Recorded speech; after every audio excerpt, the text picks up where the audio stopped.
কয়ে ভুলই পামাইয়ে মাইক দিছি যান ভাই যান ভোট চাইয়ে যান। এক প্যান্ডেলে গেছি 4 দলে 4 জন, 4 দলে। এইবারই রংপুর ওই যে শেখ হাসিনা শ্বশুর বাড়ির দ্বারে পীরগঞ্জ, এনে গেছে 4 দলের 4 জন, চরমনের একজন, জামাত ইসলামের একজন, বিএনপির একজন, জাতীয় পার্টির একজন, 4 জন এসে ভোট চাইয়ে দাঁড়াই রয়েছে। আমার স্টেজে দিয়ে কয় হুজুর আমরা আর এক জায়গায় যাবো, একটু দোয়া করেন, আমরা একটু শুনিয়ে যাই। কারণ 4 জনের জন্য ক্যাম্পাই দোয়া করে। আমি বললাম যে আল্লাহ অন্য অন্য জায়গার জন্য 1 জন হয়, আর এই সিটির জন্য 4 জন হয়। ঠিকই দিছি দোয়া। ওরা আসতেছে কয় ওরে গুপাই দিয়ে দোয়া। আমার ঠাট্টা হচ্ছে, কব কি আমার নৌকো নাই, তা তোমার জন্য দোয়া তো 4 জনই দোয়া দিতে হবে। আমার ফাজলিবিকারি করলাম তো দোস্ত। এখনো পর্যন্ত আসেন, দোয়া চান, ভোট চান, আপনাদেরটা জায়েজ। আর আমরা হুজুর একটা মার্কা নিয়ে সেটা ভোট চাতে গেলে সেই সময় খ্যাটর ম্যাটর করেন। আফাতুমিনুনা বিবাজিল কিতাব ওয়া তাকফুরুনা বিবাজ, কুরআন শরীফের অর্ধেক মানেন আর অর্ধেক মানেন না, সেইরকম না হলো না, সেরকম হয়ে গেছে না। এগুলো করা যাবে না। আমি এখনো কিন্তু হুজুরকে জন্য ভোট চাইনি।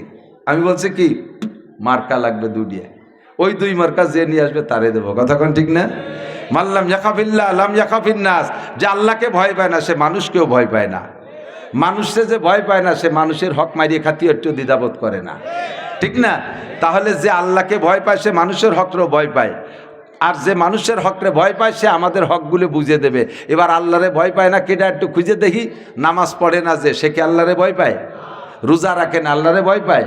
বেপর্দা করে, আল্লাহরে ভয় পায়? ঘুষ খায়, আল্লাহরে ভয় পায়? সুদ খায়, আল্লাহরে ভয় পায়? দাড়ি কাটে, আল্লাহরে ভয় পায়? হ্যাঁ, জেনা ব্যভিচার করে, আল্লাহরে ভয় পায়? মদ গাঁজা বিড়ি সিগারেট খায়, আল্লাহরে ভয় পায়? সুদে কারবার করে, আল্লাহরে ভয় পায়? যে আল্লাহরে ভয় পায় না সে প্রার্থী নির্বাচিত হইয়া আমারে আপনারও ভয় পাবে না, আমার তো মারি খেয়ে ফেলাই দেবে, আমি আপনি কিচ্ছু করতে পারবো না। যার ভিতরে আল্লাহর ভয় আছে খোঁজেন তাকে। যাই নাই বাড়ি বাড়ি ভোট চাইয়ে বেড়াই নাই আমার মেয়েটা এজন্য খোলা ঘরে বসা। আমার মেয়েটা বুবা বললাম এজন্য দুনিয়ার কোনো পুরুষের সাথে বাইরের কোনো মানুষের সাথে কথা বলে নাই। বুবারা যেমন বলে না, আমার মেয়েটা এরকম বলে না। শুরু হয়ে গেল দাম্পত্য জীবন। আল্লাহু আকবার। ওই দম্পতিতে আল্লাহ পাক যেই সন্তানটা দিয়েছে সেই সন্তানটা হলো বড় পীর আব্দুল কাদের জিলানী। আর বড়ই একটা টাইনে দিলি চপা চপ সাবানো শুরু হয়ে দেবে। কার কাছে টাইনে দিচ্ছে শুনছেন? আল্লাহে আমার একটু মেয়ে ছিল, মেয়েটা 10 বছর হয়েছে বয়স, বছর 3 বয়স। আমার বাড়ির পাশে আমার শাশুড়ি ভাইয়ের বাড়ির একটা আম গাছ আছে রাস্তার পাশে। 3 বছর আমার মেয়েটার বয়স। হাঁটতে পারে, একটু কথা বোঝে, একটু কুড়াকুড়ি বোঝে। ওই আমার বাড়ির থেকে বেরোয় এসে রাস্তার পর একটা পাকা সুন্দর টলটলি হলুদ একটা পাকা আম পাইছে ওই গাছে। ওই আমটা ও কুড়াই দিয়ে ওই আমওয়ালা বাড়ি ওর শাশি হয় যে করছে, কাকি আপনাদের আম, কাকি আপনাদের আম। বেশি ক্ষতি হতে যারা ছোট মানুষ তো অটুক মানুষ যদি একটা আম কুড়োই নেয় বাড়িওয়ালা কি তাই রাহে? আম্মু তুমি নিয়ে যাও, তুমি নিয়ে যাও। কারণ না আমাদের অনেক গাছ, আমাদের অনেক আম আছে, এটা আপনাদের গাছ। উনি রাখবে না আর ও আনবে না, লাস্টে উঠোনে ফেলাইতে চলিয়েছে। কেন খাবেন?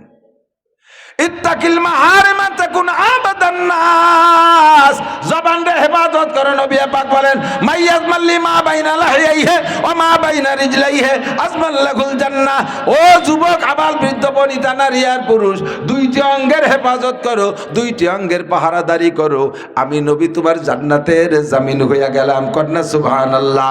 নবী পাক যদি আমার আপনার জান্নাতের জামিন হইয়া যায়, আল্লাহর কসম আমার আপনার জান্নাত নিয়ে কোনো টেনশন করা লাগবে না। অঙ্গ 2টি হলো মা বাইনা লাহিয়াইহি ও মা বাইনা রিজলাইহি। একটা অঙ্গ হলো 2 মাড়ির মাঝখানে নরম অঙ্গ জিহ্বা, আর একটা অঙ্গ হলো 2 রানের মাঝখানে ছোট্ট অঙ্গ নরম একটা অঙ্গ শরমগা। এই 2 নরমরে গরম হতে দিও না, এই 2 নরমরে নরম রাখো, 2 নরমরে হেফাজত করো। জিহ্বাও নরম, শরমগাও নরম। কতক্ষণ হুজুর বলেন জির মহাসগীর ওজুর মহাকবীর, এই অঙ্গ দুটো দেখতে ছোট, বডিতে অনেক ছোট, কিন্তু এর অন্যায় আবার সবচেয়ে বড়। কতক্ষণ? জিহ্বের অন্যায় সবচেয়ে বড়, জিহ্বের অন্যায় সবচেয়ে বড়। আল্লাহু আকবার। এই বাংলার জমিনে অনেক কিছু করছে, কেউ কিছু তেমন কিছু অ্যাকশনে যেতে পারি নাই। বাস্তব বলে দিচ্ছে দোস্ত, তৎকালীন প্রধানমন্ত্রী জননেত্রী শেখ হাসিনা কত কথা কইছে, অত উল্টো অ্যাকশন হই নেই। একটা কথায় মারিয়ে দিয়েছে, এই নরম জিব্বেটা যখন গরম হয়ে গেছে, কয় মুক্তিযোদ্ধার বাচ্চারা চাকরি পাবে না, চাকরি পাবে কি রাজাকারের বাচ্চা। এই কথা বলার সাথে সাথে সারা বাংলাদেশ গরম হইয়া গেছে। কতক্ষণ ঠিক না? যারা হাতুসিনানে লাহাল তিয়ামু ওয়ালা ইয়ালতামু মা যারা হাল্লেসানু আসবরায়ে নরম গুপ্তান সূর্যভাবে উস্তখা গোস্তগু গুপ্তগুয়ে লামুলায়েম নিস্তেকারে আকেলা। সব অঙ্গের মধ্যে হাড় আছে, আল্লাহ জিব্বের মধ্যে হাড় দেয় নাই। কেন জিব্বের হাড় দেয় নাই? জিব্বেরে নরম রাখছে এই জন্য, যাতে জিব্বে নরম নরম জিব্বে দে নরম নরম কথা বলবা। কিন্তু সেই জিব্বে এমন গরম মার দেয়, দাউদে কোপ দিলি কাইটা যায়, সেলাই দে মলম দিলি সারিয়ে যায়। কাশি দে কোপ দিলি কাইটা যায়, সেলাই দে মলম দিলি সাইরে যায়। জিব্বে নরম দে কোপ দিলি এমন কাটা কাটে, মরণকাল পর্যন্ত তার দাগ মেটে না। কথা ঘন্টি কিরিং না, আগুন জ্বইলা যায়। এই জিব্বের হেফাজত করো। জিব্বে হারাম দিও না, মধ্য টাকা দিও না, ঘুষো টাকা দিও না, সুদে টাকা দিও না, চুরামাল জিব্বে দিও না, হারাম কিছু জিব্বে দিও না। জিব্বেটারে হেফাজত করো। ও যুবক, জিব্বের গুনাহ করো না। ইনতাল তানিবু কাবায়ের, যদি তুমি কবিরা গুনাহ থেকে বাঁচতে পারো, আল্লাহ কয় নুকাফির আনকুম সাইয়্যাতিকুম, তোমার জীবনের সমস্ত সগীরা গুনাহ আমি আল্লাহ বিনা তওবায় ক্ষমা করে দেব। কন্যা সুবহানাল্লাহ। তুমি কবিরা গুনাহ থেকে বাঁচো। বড় বড় কবিরা গুনাহ এই দুইটি অঙ্গ থেকেই হয়। এক নম্বরে জিহ্বা, বলেন এক নম্বরে জিহ্বা, দুই নম্বরে শরমগা। কতক্ষণ? হাতে কিছু করলেও রাস্তায় যে মানুষের সামনে মুখ বেরোয়, মুখ দেখানো যায়, কিন্তু এই দুটো দিয়ে আকাম করলে মুখ দেখানো যায় না। একটা হলো জিহ্বা আর একটা হলো শরমগা। এই দুটোরে কন্ট্রোল করো। আজমাল্লাহুল জান্নাহ, তোমার জান্নাতের জামিন হইয়া গেলাম। এক নম্বরে ইত্তাকিল মাহারিমা তাকুন আবাদান নাস, যত হারাম আছে ছেড়ে দাও, তাহলে হবে সবচেয়ে বড় আবেদ। আবু হুরায়রার কথা মনে আছে নাকি? পাঁচটার এক নম্বর হলো ইত্তাকিল মাহারিমা তাকুন আবাদান নাস, যত হারাম আছে ছেড়ে দেন। বাবা আজকে একটু তওবা করেন, শুধু ওয়াজ শুনে শেষ করে দিয়েন না, মনের থেকে প্রতিজ্ঞা করেন আর জীবনে হারাম খাবো, হারাম বলবো, হারাম বলবো না, হারাম খাবো না। জিহ্বের দুই কাম, জিহ্বের অন্যায় দুই জায়গা। হারাম খাবো না, হারাম বলা যাবে না, তওবা করা যাবে না। খাইয়েন না, বেশিক্ষণ খাতি পারবেন না, বেশিক্ষণ খাতি পারবেন না। যত বেশি খাবেন তত তাড়াতাড়ি খাওয়া বেড়ে হয়ে যাবে। কয় কি, এক সময় 2 কেজি রসগোল্লা খাতাম, এখন মিষ্টির দোকানের সামনে দিয়ে আটলেও ডায়াবেটিস 28। ওই সময় জম্মের খাইছেন, এই জন্য আমরা খাতি পারতেছেন না। আমি সারা জীবন মিষ্টি খাই, 56-57 হয়ে গেছে বয়স, সেই ছোটবেলার থেকে খাই। তবে মিষ্টির খুব লুবি আমি। খাবারের শেষে মিষ্টি যদি গাড়ির সে খাতি না দেয়, ওই যাইয়ে দোকানেতে একটু গুড় কিনে খালিও খাই। আমার মিষ্টির এত লুবি, কিন্তু অনেক খাই না, অল্প অল্প খাই। আল্লাহর রহমতে এখনো খেয়ে যাচ্ছি। আমার আব্বা 100 বছর বেঁচে গেছে, 100 বছর পর্যন্ত মিষ্টি খেয়ে গেছে। এবং এমন মিষ্টি খাইতেন, অনেক খাইতেন না, খাইতেন কম, কিন্তু খুব কড়া মিষ্টি খাইতেন। পাটালি গুড় খাচ্ছে, তা মিঠে না বলে জুলা গুড় দিয়ে মাহাই খায়। পাটালি গুড়, পাটালি গুড় মিঠিয়ে না, জুলা গুড় দিয়ে মাহাই খায় পাটালি গুড়। 100 বছর খেয়ে গেছে। প্রথম সময় বেশি খাবা, শেষে আর খাইতে পারবা না। ইত্তাকিল মাহারিমা তাকুন আবাদান নাস, যত হারাম আছে ছেড়ে দাও, তাহলে হবা সবচাইতে বড় আবেদ। কথা কন আল্লাহু আকবার। আল্লাহ পাক বলেন গুনাহ 2 প্রকার, কবিরা আর সগীরা। ভাগ করে দেই, গুনাহ 2 প্রকার, কবিরা আর সগীরা। এক নম্বরে কবিরা গুনাহ মানে বড় গুনাহ, সগীরা গুনাহ মানে ছোট গুনাহ। কিন্তু দুইটাই গুনাহ, দুইটাই নাফরমানি। এক একটা গুনাহ সগীরা হোক আর কবিরা হোক 7000 বছর জাহান্নাম। বলবেন যে হুজুর, তা কবিরাও 7000, সগীরাও 7000, তাই ক্লাস করা, ভাগ করার দরকার কি? আপনি কোন এই 1 কেজি গু বাংলায় না করলি হয় না? 1 কেজি গু নাপাক না? একটুক গু তো নাপাক না? হ্যাঁ, সগিরে গু, সগির মানে ছোট। তো অনেকখানি পায়খানাও যেমন না পাক, অল্প একটু পায়খানাও তো কবিরা গুনাহ, সগীরা গুনাহ গুনাহ। আর একটু কই, 4 রাত লম্বা একটা কেউটে সাপে কামড় দিলি মানুষ মরে, একটুকেরটা 1 বিঘেতে একটা কেউটে সাপের বাচ্চায় কামড়ালি তো মরে না? ওদের সগীরে সাপ মরে। তো কবিরে সাপে কামড়াইলেও মরে, সগীরে সাপে কামড়াইলেও মরে। ওর কামড়ও যে টাইমে মরে, এর কামড়ও সেই টাইমে মরে। কাজেই কবিরা গুনাহ 7000 বছর জাহান্নাম, সগীরা গুনাহ 7000 বছর জাহান্নাম। তবে আল্লাহ পাক বলেন, আমি কবিরা গুনার দায়িত্বটা তোমাদের ঘাড়ে দিচ্ছি, আর সগীরা গুনার দায়িত্ব আমি নিচ্ছি। একই শাস্তি, তবে সগীরা গুনার দায়িত্ব আমার কাছে। আমি তোমার জীবনের সমস্ত সগীরা গুনাহ মাফ করে দেব, যদি তুমি ইনতাজতানিব কাবায়ের, কবিরা গুনার থেকে যদি তুমি বেঁচে থাকতে পারো। এখন আমরা কইলাম যে আল্লাহ, তুমি কবিরা গুনার দায়িত্বটা নাও, সগীরাগুলো আমাকে দায়িত্ব দাও। আল্লাহ কয়, ওই ঝুঁকি নিতে যাইও না। বড় একটা সাপ, 4 রাতে একটা সাপে কামড় দিতে গেলে 1 হাত ফনা তোলে, ঠিক না? আর ফনা তুলে ফস করে একটা শব্দ দেয় না? তো সাপটা বড় হলে ফনাটা বড় হয়, ফসটা শব্দ হয়, কানে আসে, চোখে পড়ে, দেখে জাম করে লাফ দিয়ে সরিয়ে যাওয়া যায়, আত্মরক্ষা করা যায়। আর একটুক একটা সাপ, ছোট সাপ, ওর ফনা ওই বা কি, ও দেখাও যায় না, ভোসই বা কি, ও জুতোর মধ্যে ডুয়ে বসে থাকতে পারে, মুজোর মধ্যে ডুয়ে বসে থাকতে পারে, জাঙ্গের তলে পেঁচায় থাকতে পারে, বালিশির তলে যে থাকতে পারে, জামার হাতের মধ্যে পেঁচায় রয়েছে, সময় মতো মারি দেবে, শীতে পড়ে যাবা। ওর হাতের তো বাঁচা বড় কঠিন না? এই সগীরা গুনাহগুলো এরকম মোড়ে মোড়ে ভেসে ভেসে ডুয়ে রয়েছে জাঙ্গির মধ্যে, লুঙ্গির তলে, এ জায়গা ও জায়গা, ওতে বাঁচা বড় বড় কঠিন। ওই জন্য ওদের দায়িত্ব আমি নিলাম। তাহলে আল্লাহ ভালো কাজ করছে না? আর বড় বড় কবিরা গুনাহ ফনা চলবে, দেখবা লাভ দিয়ে সরে চলে যাবা। কাটাগড় যাওয়া বড় কবিরা গুনাহ, কাটাগড় মেলায় ওটা ফস করে রয়েছে, দেখে লাভ দিয়ে সরে যাবা, কাটাগড়ে যাবা না। এ দেখা যাচ্ছে, কতক্ষণ না কেন? উড়াকান্দি বড় কবিরা গুনাহ, যাবা না। সুদ কবিরা গুনাহ, ঘুষ কবিরা গুনাহ, জিনা কবিরা গুনাহ, ব্যভিচার কবিরা গুনাহ, মদ কবিরা গুনাহ, গাঁজা কবিরা গুনাহ, ইয়াবা কবিরা গুনাহ, মিথ্যা কথা কবিরা গুনাহ, গীবত শিকায়ত কবিরা গুনাহ, এগুলো সব বড় বড় কবিরা গুনাহ। এ মাথা উঁচু করার সাথে সাথে লাভ দিয়ে সরিয়ে যাবা। এক জায়গা বইছে দেখেন, বাংলাদেশের 4 দোকান, 4 দোকানের 2টা উপাধি। 4 দোকানের একটা হলো, 4 দোকান হলো দারুল ইফতাহ।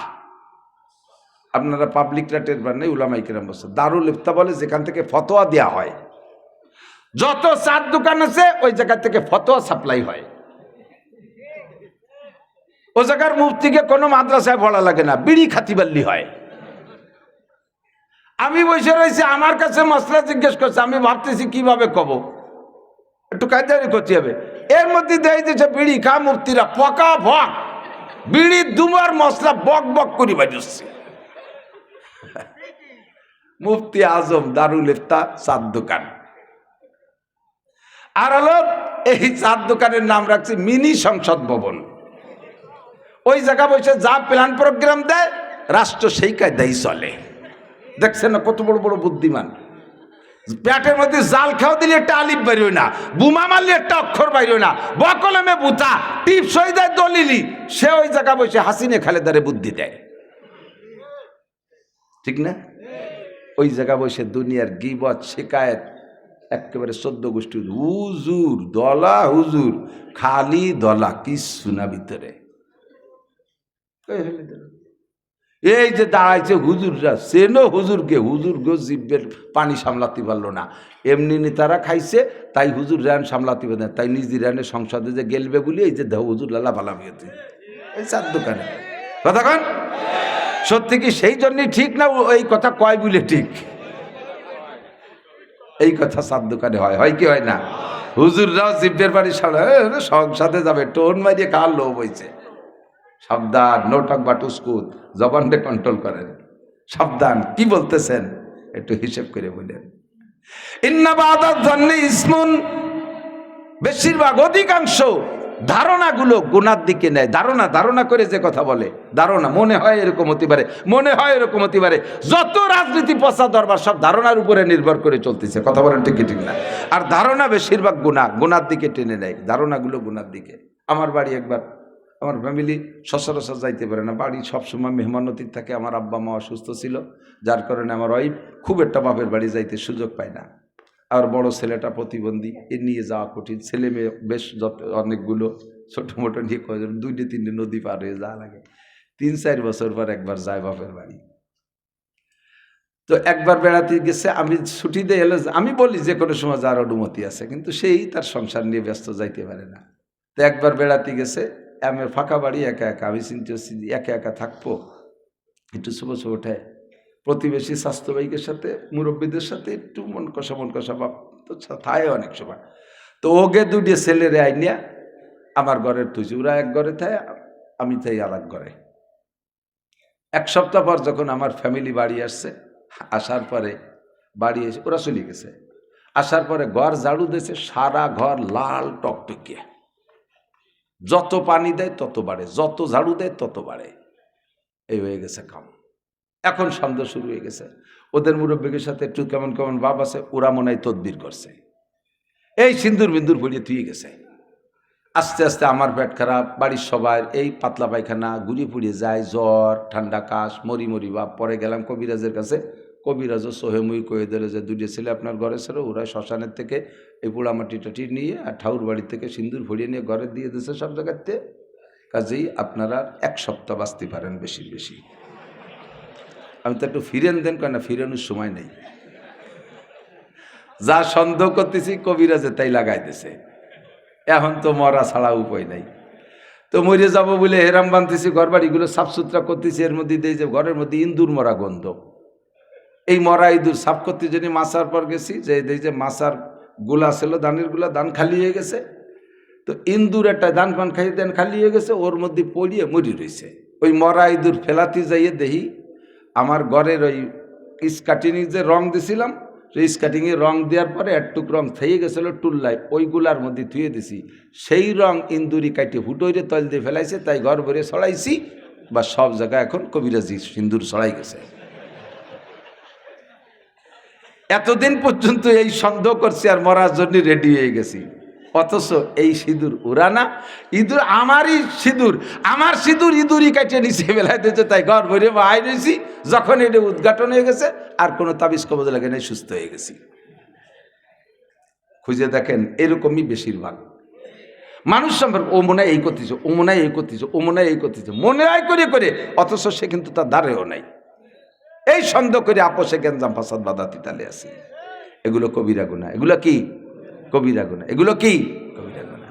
তো কবিরা গুনার ভিতরে সেরা কবিরা গুনাহ 3টে। 1 নম্বরে নাম্বার 1 শিরিক, 1 নম্বরে শিরিক, 2 নম্বরে কুফর, 3 নম্বরে বেদাত। 3 নম্বরে বেদাত। শিরিক আল্লাহর সমকোটি আর একজন আল্লাহ আছে, এর নাম হলো শিরিক। এটা আমরা করি না, এটা আমরা করি না। কিন্তু আরেকটা শিরিক হলো শিরিক ফি সিফাত, আল্লাহর গুণের সাথে অন্য করে গুণী মনে করি। খাওয়ায় আল্লাহ, পড়ায় আল্লাহ, বাঁচায় আল্লাহ, শান্তি দেয় আল্লাহ, অশান্তি দেয় আল্লাহ। এ সবগুলো কার দায়িত্ব? কার দায়িত্ব? আল্লাহর দায়িত্ব, ঠিক না? আমরা এই নির্বাচনে নেতাদের সামনে নিয়ে অমুক মার্কায় দিলে ভোট শান্তি পাবে দেশের লোক, বোতল মার্কায় দিলে ভোট বোতল খাবে দেশের লোক। বোতল চেনেন তো? মালের বোতল।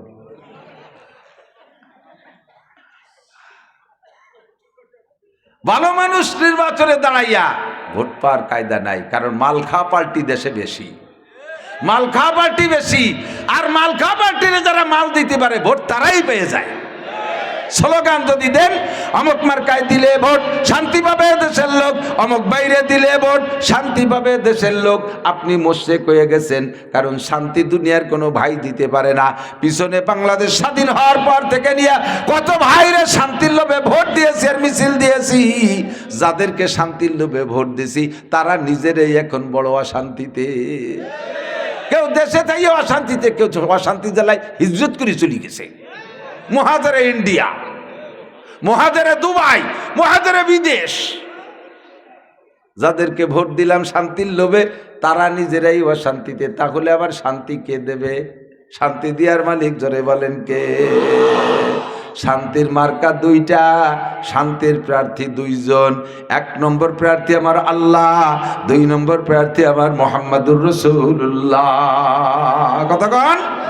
1 নম্বর মার্কা আমার কোরআন, 2 নম্বর মার্কা আমার হাদিস। ঠিক কি ঠিক না? কোরআন মার্কায় দিলে ভোট শান্তি পাবে দেশের লোক, হাদিস মার্কায় দিলে ভোট শান্তি পাবে দেশের লোক, ঠিক কি ঠিক না? এর বিকল্প কোনো জায়গায় ভোট দিয়ে শান্তি পাই নাই। ওভার গ্যারান্টি দিয়ে বলি বাবা, এর বিকল্প কোনো জায়গায় ভোট দিয়ে শান্তি কোনোদিন পাবেন না। এই দুইটা মার্কা যদি আওয়ামী লীগেরা নিয়ে আসে, বাংলাদেশের সব ভোট আমি নাসির কালেকশন করে দেব। এই দুইটা মার্কা যদি বিএনপি আলা নিয়ে আসে, কোরআন মার্কার হাদিস মার্কা শরিয়াত মার্কা ইসলাম মার্কা যদি নিয়ে আসে, বিএনপি আলার জন্য সব ভোট আমি কালেকশন করে দেব। এই মার্কা যদি নিয়ে আসে জাতীয় পার্টির লাঙ্গল ভাঙ্গল বাদ দিয়ে, তাহলে তাদের সাথে আমিও বিনি নাঙ্গলে দেশ চষিয়ে ফেলাবো একেবারে ইনশাআল্লাহ। তাদের জন্য ভোট কালেকশন করব। এই দুই মার্কা যার কাছে না দেখব, আমরা তাদেরকে আর ভোট দিয়ে দেশে বা শান্তি আনতে রাজি। আসতে কলেন রাজি? আর দেব না, আর দেব না। দেখছি দিয়ে দেখছি অশান্তির শেষ নাই, ঠিক না? কাজেই শিরিক করব না, মুশরিক হব না। আল্লাহ ছাড়া শান্তি এ জগতে কে পারে না। নারী আর পুরুষ সকলে মনে রাখবেন, নারী আর পুরুষ সকলে মনে রাখবেন, এই জমিনে আল্লাহর কোরআন নবীর হাদিস ইসলামী শরিয়া বাস্তবায়ন হইলে জেনা কমবে, চুরি কমবে, ডাকাতি কমবে। অফিসে অফিসে বইসে বড় বড় কলম না চাইয়া লাখ লাখ টাকা মারিয়ে খাতি পারবে না। আর ওই বাংলাদেশ বিমানের এমডিও এইরকম দুর্নীতি করতে পারবে না। যদি ইসলামী স্টেট হইতো, আজ 3 দিন সে ধরা পড়ছে, 3 দিনের মধ্যে তারে বিচার করে দিতাম, 3 দিনের মধ্যে তারে শোয়াই ফেলাই দিতাম। আর একটাকে যদি উপযুক্ত বিচার করে ছেড়ে দিতে পারতাম, বাংলাদেশের বড় লোকরা এরকম দুর্নীতি করতো না। কত যে গরিবের মাইয়া ঢাকা শহরে বাসায় বুয়ার কাজ করে, তাদের সাথে এমন আচরণ করে, নির্যাতন করে। এই অ্যানিম্যাল পশুগুলোকে শায়েস্তা করে দিতাম ইসলামী হুকুমত হইলে। ওরা এই জন্য আমাদের ইসলামী হুকুমত চায় না, ইসলামী হুকুমত বাস্তবায়ন করতে দেবে না, বাধা উড়াই দেবে। কারণ দুর্নীতি তো ওরা করবে, আর ইসলামী হুকুমত হইলে দুর্নীতি করতে পারবে না। ধরা খাইয়া যাইবে, মাইর খাইবে, ফাঁসিতে ঝুলতে হবে। এই জন্য তারা বাধা সৃষ্টি করে। সুযোগ আর দেব না ইনশাআল্লাহ। রেডি? রেডি? মার্কা কি বলছি, এই কানুন নিয়ে আমলি গেলাস। আমি কিন্তু হুজুরকে জন্য ভোট চাইনি, বলি নাই যে জামাত ইসলাম আর চরমোনাই আর খেলাফত মজলিসে ভোট দেন, একে দেবেনই না ভোট। এই মার্কা যদি আমলি গালা আনে তারে দেবেন, এই মার্কা যদি বিএনপি আনে তারে দেবেন, এই মার্কা যদি জাতীয় পার্টি আনে তারে দেবেন। জেনারেল পার্টিকে যদি চেয়ে তুলাম, এবার আনবে কি আনবে না তা তো আপনাকে আমাকে জানা আছে।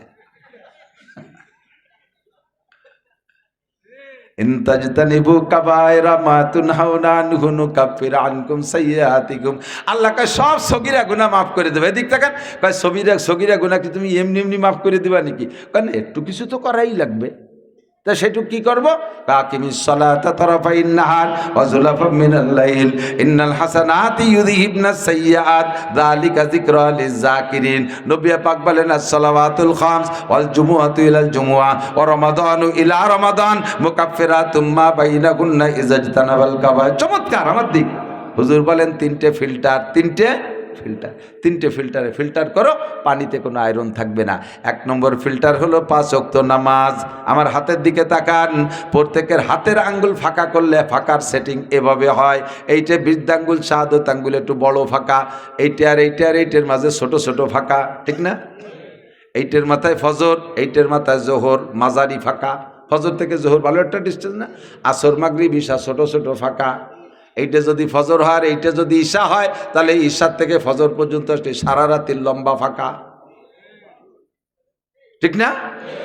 আসসালাওয়াতুল খামস, 5 ওয়াক্ত নামাজ যেই ব্যক্তি পড়বে, 2 নামাজের মাঝখানে যত সগীরা গুনাহ হবে আল্লাহ তাআলা বিনা তওবায় ক্ষমা করে দিবে। 1 নম্বর ফিল্টার। 2 নম্বর ওয়াল জুমুআতু ইলাল জুমুআ। গত জুমায় নামাজ পড়ছেন, আগামীকাল জুমায় নামাজ পড়বেন। জুমার নামাজ পড়বেন আগামীকাল। গত জুমায় পড়ছেন, আগামী জুমায় নামাজ পড়বেন। মাঝখানে 6 দিন। কয়দিন? এই 6 দিনে যত গুনাহ আছে 2 জুমার ওসিলায় আল্লাহ পাক সব সগীরা গুনাহ ক্ষমা করে দেয়। 2 নম্বর ফিল্টার। 3 নম্বর ফিল্টার ও রমাদান ইলা রমাদান। গত রমজানে রোজা রেখেছি, আগামী রমজানে রোজা রাখবো। রাজি আছেন? রোজা রাখবেন? কারা কারা রোজা রাখবো? আল্লাহুম্মা বারিক লানা ফি রজাবা ওয়া শাবান ওয়াবাল্লিগনা রমাদান। আল্লাহ রজব শাবানের বরকত আমাদেরকে দান করো, বলেন আমিন। মেহেরবানি করে রমজান মাসে পৌঁছাইয়া দাও, সুস্থতার সাথে আমাদেরকে পূর্ণ রমজানের রোজা ও তারাবি আদায় করার তৌফিক দাও। এই তিন ফিল্টার হয়ে গেলে পানিতে আর আয়রন আর লবণ আর্সেনিক কিচ্ছুই থাকে না। আমার আপনার সারা জীবন ভরে যত গুনাহ করেছি, সারা বছর ভরে যত গুনাহ করেছি, 3টে ফিল্টারে ফিল্টারিং হবে। 5 ওয়াক্ত নামাজের অঙ্গীকার করি আজকে। যুবক আমার দিক পাক্কা প্রতিজ্ঞা করেন, একটু বলেন নামাজ পড়লে ভালো লাগে না মন্দ লাগে? যারা নিয়মিত পড়েন বাবারা তারা একটু সাক্ষী দেন, যারা রেগুলার পড়েন। কারণ বছর যদি কোনো এক ওয়াক্ত নামাজ ছুটে যায়, ঘরের থেকে বেরোইতে ভয় লাগে কি না? যে কাজে হাত দেবো মনে হয় যেন সফল হব না, আমি নামাজ পড়ি নেই। রাস্তায় গেলে ভয় লাগে অ্যাক্সিডেন্ট করব, গাড়িতে উঠলে ভয় লাগে মনে হয় অ্যাক্সিডেন্ট করবো, আমি নামাজ পড়ি নেই, ঠিক না? আর যারা রেগুলার পড়েন না তারা সাক্ষী দেন, মাঝে মাঝে যদি এক ওয়াক্ত পড়েন দেখবেন আপনার মনের মধ্যে আলাদা একটা সাহস লাগবে, আমি নামাজ পড়েছি, আমি নামাজ পড়ে আসছি, এখন যে কাজে হাত দেবো ইনশাল্লাহ সফল হব। কতক্ষণ এরকম একটা সাহস চাই কি দেয় না? কাজেই আপনি রেগুলার নামাজ পড়েন, 1 নম্বর ফিল্টার, কোনো সগীরা গুনাহ থাকবে না। গত জুমা এই জুমা পড়ছেন, প্রত্যেক জুমার নামাজ পড়বেন, মাঝখানে 6 দিনের কোনো গুনাহ থাকবে না। 2 নম্বর 3 নম্বর, গত রমজানে রোজা রেখেছে, আগামী রমজানে রাখবো, মাঝখানে 11 মাসে যত সগীরা গুনাহ আল্লাহ পাক সব গুনাহ মাফ করে দেবে। শর্ত হলো ইজাজতানাবাল কাবায়ের, কবিরা গুনাহগুলো আমরা ছেড়ে দেব, কবিরা গুনাহ আমরা করব না। ভোট বিক্রি করে, আমার দিক ভোট বিক্রি করে টাকা খাওয়া হালাল না হারাম? জোর হলো না? কেমন হারাম? শুয়োরের গোস্ত খাওয়ার মতো হারাম। এ জায়গা কেউ আসেন স্যার 2 শুয়োরের গোস্ত রাঞ্জিয়ে দেবো, খাবেন? কেউ কেউ চুপ রয়েছে, মানে খাবে খাবে বাপ। শুয়োরের গোস্ত খাবেন কেডা কেডা?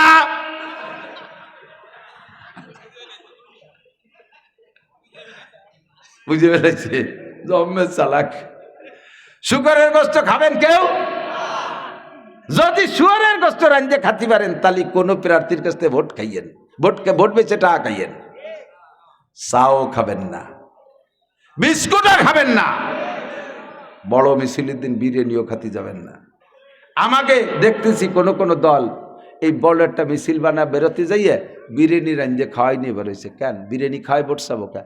আমার সেই যোগ্যতা আমি কেন কামাই করতে পারি নাই যে আমাকে বেটারা ভোট দিয়ে আর আমার টাকা দেবে? এই যোগ্যতা না কামাই করতে পারি, তুমি মাঠে নামছো কেন? কয় যে হুজুর তো আলিয়ার বাংলাদেশে কেউ নেই, ক্রেডিট জানতেছি না, আমি যাই নেই, জোর করছে, বহুত জোরাজুরি চলছে, 1.5 বছর ধরে আমার ফুল হচ্ছে। আমি বলি না বাবা আমি ওর মধ্যে যাব না। আল্লাহর ফজলে যদি আমার গোপালগঞ্জ 2 আসনে আমি দাঁড়াইতাম, 1টি পয়সাও খরচ হতো না, এক প্রার্থী ইনশাল্লাহ সামনে টেকতো না, সব শুয়ে পড়তো ইনশাল্লাহ। আল্লাহ আমাকে আমার এলাকার কাছে গ্রহণযোগ্যতা আমার দেশে, কিন্তু আমি নামি নেই বলে আমি ওর মধ্যে যাব না। এর হাতে ধরে শত্রু বাড়ানো, যাও রে খাচ্ছি, মার শৈশে মুসে খেয়ে বেড়াচ্ছি, ভালোই আছে, আমি আমার এইও দেখাতে দাও, তোমাকে যাকে শখ তাই তারা যাও গে। সবাই আমলিগ বিএনপি, হাজার হাজার হিন্দুরা আমার বলছে দাদা এবছর আমলিগ নাই, নৌকো নাই, ভোট তো একটা দিতেই হয়, কারে দেবো? আপনি দাঁড়ালি পারে চোখ কান বুঝে দিয়ে দিতাম। আপনার যোগ্যতায় দিয়ে ভোট নেন, পয়সা দিয়ে নেবেন কে? পয়সা দিয়ে নেবেন কে? ওর কেন দরকার? পোস্টার ছাড়িয়ে দেবেন, মানুষ আপনার চেনবে, বাড়ি এসে ভোট দিয়ে যাবে। কাজেই আমরা ভোটের বিনিময়ে চা বিস্কুট পরাটা টাকা খাবো, যারা খাওয়ায় তাদেরকে ভোট দেব না। যদি কেডা খান খাইয়ে তো ভোট দেওয়া জায়েজ নাই, যদি কেউ খাওয়ায় তাহলে খাবেন, কিন্তু ভোট দেবেন না। কারণ ভোট দিলি তো শুয়োরের গোস্ত বেশি খাটার মতো হয়ে গেল, ঠিক আছে না? কেউ টাকা দিলি নেবেন, ভোট তারে দেবেন না, আর একজনরে দেবেন, ওয়াদা দেবেন না, টাকা দিচ্ছে। আর এক ভোট যেন 4-5 জনরে মুহি দিয়ে দেন না। আরে তোমারে দেবো না, দেবো কারে? আরে তোর জন্যই তো দেবো বলে নিয়ত করে রয়েছি, আর একজনকার তোর চাষি রেও কইছি তোরে দিতি। এই এত জায়গা বেচা খাইয়েন না। ভোট গোপনে বুথ ঘরে অন্ধকারে যে দিতে হয়, কাজেই আপনি গোপনেই থাকবেন, গোপনেই থাকবেন, আগেও গোপন থাকবেন, বুথ ঘরে যে গোপন থাকবেন, ঠিক আছে? আমি হুজুরকে জন্য ভোট চাইছি, কেন চাবো না? চাবো না কেন চাবো না? এই 30 বছর ওদের মাঠে হাজার হাজার মাহফিলে, ইউনিয়ন নির্বাচনের সময়, উপজেলা নির্বাচনের সময়, এমপি নির্বাচনের সময়, সংসদ নির্বাচন, এই প্রার্থীরা এসে আমাকে মাইক নিয়ে কয়, হুজুর 5টা মিনিট সময় দেন। 5,000 আমাদের সাই দিয়ে 5 মিনিট দাঁড়াইয়া ভোট চাইয়ে গেলেন। আপনাদের দুনিয়ার জেনারেল রাজনীতির ভোট এই ওয়াজের মাঠে এসে চাইলেন, তাতে আমরা কোনোদিন ঠেয়াতে পারলাম না। আর আমরা হুজুর রাইবার ভোট চাইতে গেলে মুখ চিপে ধরেন কেন আমরা ভোট চাবো না? এতদিন আপনি চাইলেন, কেন আমরা চাইতে দেবেন না? যদি বলেন গণতন্ত্রের বাংলাদেশ, স্বাধীন বাংলাদেশ, তা স্বাধীনকে গেলে আপনার জন্যই নাকি স্বাধীনতা? আমার স্বাধীনতা নাই? আমি ভোট চাওয়ার অধিকার রাখতে পারি কি পারি না? কেন আপনি এবারে ঠেকাবেন? তা আবার কারে কয় গণতন্ত্র আর কারে কয় স্বাধীনতা? আপনি এতদিন ভোট চাইছেন, আমরা আপনাকে সহযোগিতা করছি, বরঞ্চ বলে দিছি আমাদের জননেত্রা আন্তর্জাতিক খ্যাতিসম্পন্ন ইত্যাদি কয়ে